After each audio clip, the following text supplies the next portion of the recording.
Bonjour tout le monde. Pour cette paracha de Re'eh, je voudrais partager avec vous une grande classique.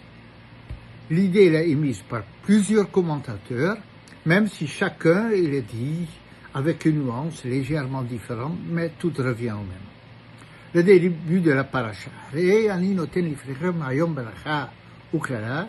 Regardez, observez, aujourd'hui je pose devant vous bracha et klala, bénédiction, malédiction, et ta bracha asher tishmun, mitzvot Hashem Elokechem.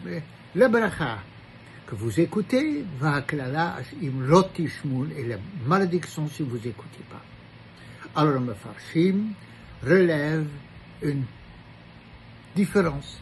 Ha bracha asher tishmun, que vous écoutez, va klala, et la malédiction im lo tishmun, si vous n'écoutez pas. Donc il y a une différence de vocabulaire pour la bracha et la klala. Le pshat, il est le même, la bracha si vous écoutez, et la klala, la malédiction, si vous n'écoutez pas. Pourquoi la Torah dit ha bracha asher, un terme un peu, qui sort un peu de l'habituel. Pourquoi la bracha asher tishmun? Et la traduction littérale, la bracha que vous écoutez.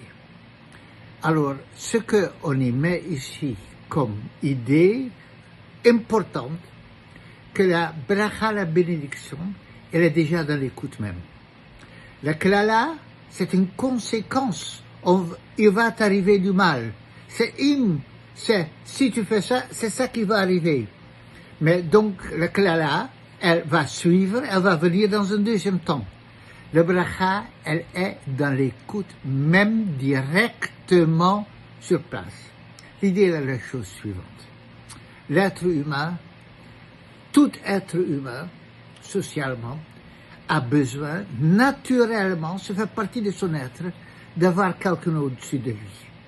Alors, les enfants, ils ont la maman, elle est censée de tenir compte de son mari, et le mari de HaKadosh Baruch Hu.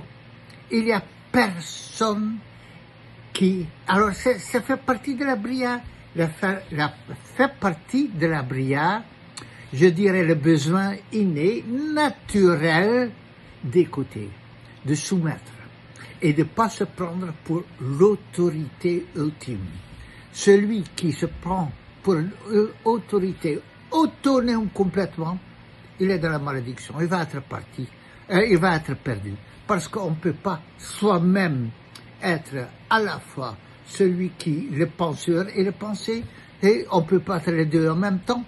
Alors, il y a une nécessité existentielle d'écouter un supérieur, que ce soit le patron, et le patron, il a son patron. Ça fait partie de la bria. Donc la soumission n'est pas malédiction, elle est le naturel de l'être humain. Et donc, celui qui écoute Hachem, il est déjà dans un apaisement, il est dans un bracha automatiquement.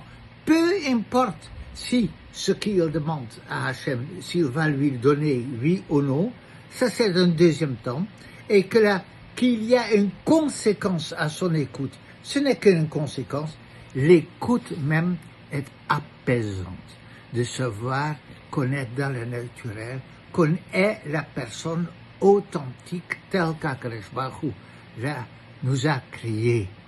Et ça, c'est la plus grande bracha. Quand on sait qu'on ne passe pas à côté de soi-même. La plupart des gens, ils sont en quête.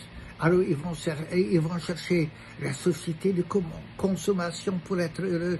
Ils vont chercher d'une façon excessive et de façon absurde le gay pride, ils vont la télévision, toutes sortes de choses pour pallier au manque d'être authentiquement soi-même. Et donc le bracha est asher tishmun, le fait même d'écouter Hachem, de l'entendre dans sa tefila, dans sa conduite, alors ça, c'est une bracha naturelle.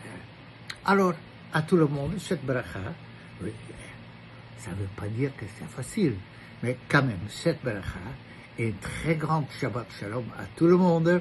J'espère qu'à table, ça va donner un riche échange que vous allez en parler autour de vous avec les vôtres. Et donc, je répète, Shabbat Shalom.